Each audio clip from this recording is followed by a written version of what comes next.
So hey guys, welcome to my channel. This is Dhruv Chauhan. और guys, जैसे कि आप सभी को पता ही होगा कि अभी थोड़े ही टाइम में जोसा की और जैक दिल्ली की काउंसलिंग शुरू होने वाली है।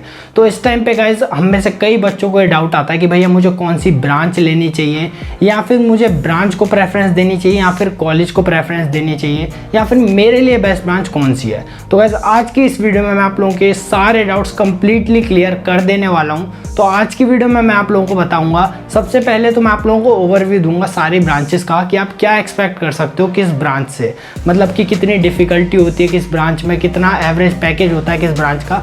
ये सारी चीज़ें मैं आपको बताने वाला हूँ। उसके बाद मैं आप लोगों को बताऊंगा कि आपको किस तरीके से ये चीज़ फाइंड आउट करनी है कि आपका खुद का पैशन किस ब्रांच में है। तो ये बहुत ज़्यादा इंपॉर्टेंट चीज़ है। और इसके बाद गाइज, मैं आप लोगों को एक जनरल प्रेफरेंस ऑर्डर दे दूंगा ब्रांचेस का, और एट द एंड मैं आप लोगों को बताऊंगा कि आपको कॉलेज को प्रेफरेंस देनी चाहिए या फिर ब्रांच को प्रेफरेंस देनी चाहिए। तो चलो गाइज, आज की वीडियो को शुरू करते हैं बिना कोई टाइम वेस्ट करे। तो गाइज, वीडियो में आगे बढ़ने से पहले बात कर लेते हैं आज की वीडियो के स्पॉन्सर की, जो कि अनअकैडमी। तो गाइज, अनअकैडमी पे आप लोगों के लिए बहुत सारे ऑसम कोर्सेज अवेलेबल हैं, जिनकी मदद से आप अपना पूरा सिलेबस आईआईटी का इजीली कवर कर सकते हो और उसे अच्छे से मास्टर कर सकते हो। तो गाइज, अगर आप लोग अभी अनअकैडमी की सब्सक्रिप्शन लेना चाहते हो तो मैंने लिंक डिस्क्रिप्शन में दे दिया है, और ये बिल्कुल सही टाइम है सब्सक्रिप्शन लेने का, क्योंकि गाइज बहुत ही जल्दी अनअकैडमी के रेट्स बढ़ने वाले हैं उनकी सब्सक्रिप्शन के। तो अभी सब्सक्रिप्शन ले लो जल्दी से जल्दी, अभी आपको कम प्राइस पे मिल जाएगी सब्सक्रिप्शन, तो आप जाके ले लेना। और अगर आपको 10% डिस्काउंट चाहिए तो आप लोग मेरा कोड ध्रुव 3000 भी लगा देना, उसकी मदद से आपको 10% डिस्काउंट और मिल जाएगा आपकी सब्सक्रिप्शन पे। और गाइज, मैं आप लोगों को एक और चीज़ बताना चाहता हूँ, अनअकैडमी के प्लेटफॉर्म पे एक स्कॉलरशिप टेस्ट चल रहा है जो कि बिल्कुल फ्री है। कोई भी उसमें जाके अपने आप को एनरोल कर सकता है, और ये टेस्ट आप सिर्फ अपने मोबाइल फ़ोन से ही दे सकते हो। और 60 मिनट का गाइज ये टेस्ट होने वाला है, और इसमें आप 100% तक की स्कॉलरशिप जीत सकते हो अनअकैडमी के प्लेटफॉर्म पे। तो गाइज, इसका भी लिंक डिस्क्रिप्शन में गिवन है, आपको उस पर क्लिक करके आप इसके लिए अपने आप को एनरोल कर सकते हो। और अगर कोई कोड वगैरह मांगे तो ध्रुव 3000 डाल देना, बिल्कुल फ्री में इसके लिए अपने आप को एनरोल कर लोगे। तो चलो गाइज, अब वीडियो को आगे कंटिन्यू करते हैं। तो गाइज, अब हम लोग बात कर लेते हैं कॉलेजेस की ब्रांचेस के बारे में, और अब मैं आपको सब ब्रांचेस का एक कंप्लीट ओवरव्यू देने वाला हूँ कि मतलब आप क्या चीज़ें एक्सपेक्ट कर सकते हो एक ब्रांच से। तो गाइज, सबसे पहले बात कर लेते हैं डिफ़िकल्टी लेवल की।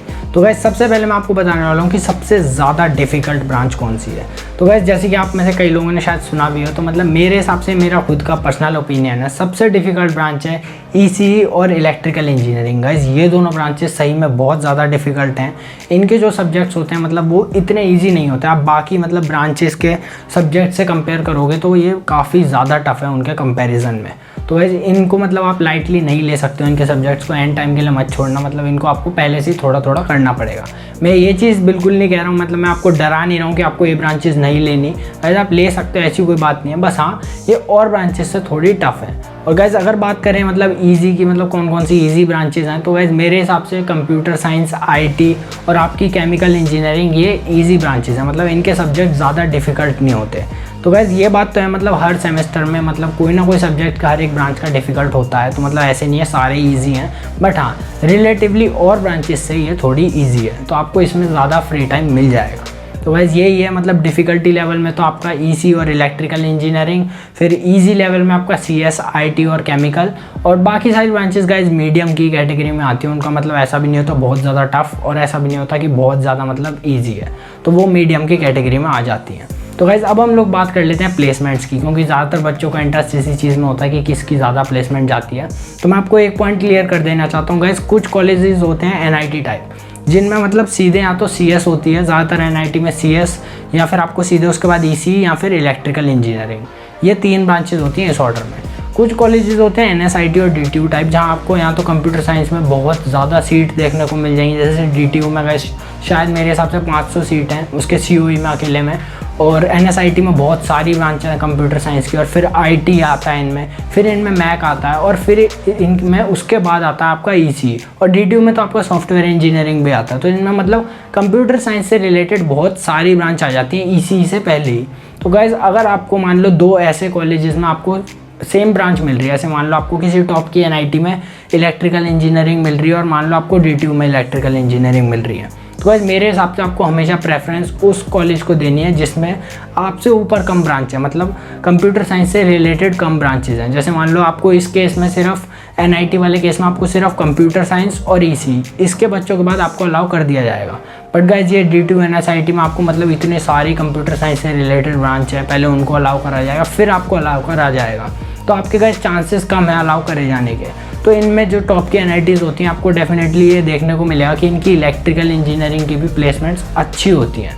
तो आपको ऐसे इंस्टीट्यूट्स को प्रेफरेंस देनी है। अगर आपको मतलब दोनों में सेम ब्रांच मिल रही है तो डेफिनेटली उसी को प्रेफरेंस देना जिसमें उससे ऊपर कम ब्रांचेज है, मतलब कंप्यूटर साइंस से रिलेटेड ब्रांच उससे कम है। तो ये चीज़ गाइस ज़रूर दिमाग में रखनी है। अब मैं आपको बता देता हूँ प्लेसमेंट्स के हिसाब से। तो गाइस डेफिनेटली मतलब नंबर 1 पे कंप्यूटर साइंस आता है, फिर अगर IT है तो फिर वो आता है, और मतलब उससे रिलेटेड फिर सॉफ्टवेयर इंजीनियरिंग है तो वो भी आ जाता है। मतलब ये तो सिर्फ D2 में ही है, मतलब मैंने उसी में देखा है, बाकी किसी में भी हो तो वही आता है उसके बाद इससे रिलेटेड। उसके बाद गाइस आता है आपका EC, ये भी मतलब काफ़ी सही ब्रांच है, मैंने जैसे कि बताया डिफ़िकल्ट है, बट गाइस इसकी भी प्लेसमेंट अच्छी होती है, इसको भी ज़्यादातर कंपनीज अलाउ करती हैं।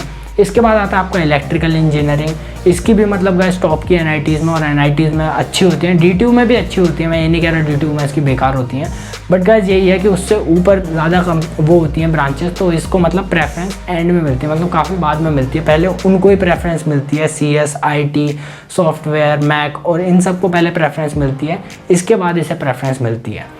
और गाइस इसी तरीके से आपका इसके बाद मैकेनिकल, और फिर गाइस सारी जो आपकी बच जाती हैं, मतलब केमिकल, फिर सिविल और फिर आपकी बायोटेक, मतलब जनरली गाइस यही ऑर्डर रहता है। बायोटेक का गाइस काफ़ी एंड में रहता है, इससे रिलेटेड कोर जो आपकी कंपनी होती है वो तो मतलब टॉप के IITs में भी काफ़ी ज़्यादा कम आती हैं, तो गाइस इसका मतलब काफ़ी कम होता है, इसमें कोर में काफ़ी कम कंपनी आती हैं, तो इसके बच्चे ज़्यादातर कंसल्टेंसी वगैरह या फिर सॉफ्टवेयर में ही जॉब ले रहे होते हैं। तो गाइस अब मैं आप लोगों को बता देता हूँ कि किस तरीके से आप लोगों को अपना पैशन फाइंड आउट करना है कि आपके लिए कौन सी ब्रांच बिल्कुल परफेक्ट है। या फिर कुछ बच्चों का होता है, उनको बचपन से होता है मुझे मैकेनिकल इंजीनियरिंग लेनी है, तो उनके लिए तो ये मतलब बहुत ज़्यादा इंपॉर्टेंट है मैकेनिकल, या फिर कोई सी भी आप इंजीनियरिंग को मतलब सोच रहे हो नहीं मुझे तो यही लेनी है, और मतलब आपको पता है कि कंप्यूटर साइंस की प्लेसमेंट सबसे अच्छी होती है, पर आप फिर भी सोच रहे हो नहीं मुझे यही ब्रांच लेनी है। तो ऐसे बच्चों के लिए तो गाइस मैं मतलब डेफिनेटली ये मतलब उन्हें चीज़ बताना चाहूँगा, आपको ये पॉइंट ज़रूर से करके देखना चाहिए, क्योंकि गाइस अगर आपने बाद में वो ब्रांच ले ली ना और फिर आप बहुत पछताओगे कि अगर आपको उस ब्रांच में अच्छा नहीं लगा, तो आप सोचोगे कि मैं वो वाली ब्रांच ले सकता था जिसकी प्लेसमेंट इससे अच्छी थी, पर मैंने फिर भी ये ले ली और अब तो मतलब बिल्कुल इसे भी पढ़ने का मन नहीं करता और वो ब्रांच तो चली गई हाथ से। तो गाइस इसका एक ही सॉल्यूशन है कि आप लोगों को, जैसे मान लो आप NSIT में मैकेनिकल इंजीनियरिंग को एम कर रहे हो, या फिर आप D2 में मैकेनिकल इंजीनियरिंग को एम कर रहे हो, तो आप जाना गूगल पर और लिखना D2 मैकेनिकल इंजीनियरिंग करिकुलम, और आपको सेकंड सेमेस्टर से देखना आपको कौन कौन से सब्जेक्ट पढ़ाए जा रहे हैं, और उनकी सिर्फ डेफिनेशन देखनी है आपको जा जाके, तो आपको आइडिया लग जाएगा इस सब्जेक्ट में मैं क्या क्या पढ़ूंगा। और अगर आपको सही में लग रहा है ना कि मतलब मेरे लिए मतलब मुझे तो बचपन से बहुत ज़्यादा पैशन है इस ब्रांच के लिए, और मतलब मुझे अब इसके सारे सब्जेक्ट भी काफ़ी मतलब ज़्यादातर सब्जेक्ट में मुझे बहुत ज़्यादा इंटरेस्ट है, तो गाइस आप उसे ले सकते हो, मतलब फिर तो आप ये कर सकते हो। फिर तो मतलब अगर आपको नहीं फ़र्क पड़ता प्लेसमेंट वगैरह से तो आप डेफिनेटली लो, आप उस फील्ड में भी बहुत अच्छा कर सकते हो अगर आप उस ब्रांच के लिए पर्टिकुलरली मतलब काफ़ी ज़्यादा डेडिकेटेड हो।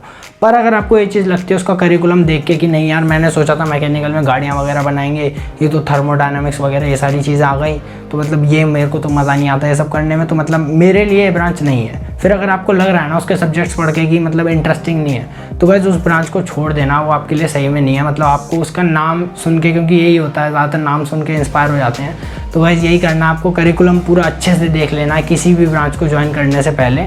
और गाइस आप में जो भी ज़्यादातर लोग हैं वो तो वैसे प्लेसमेंट के हिसाब से भरेंगे, तो मैं अभी आपको एक प्रेफरेंस ऑर्डर बता देने वाला हूँ कि आपको किस तरीके से भरना है मतलब प्लेसमेंट के हिसाब से।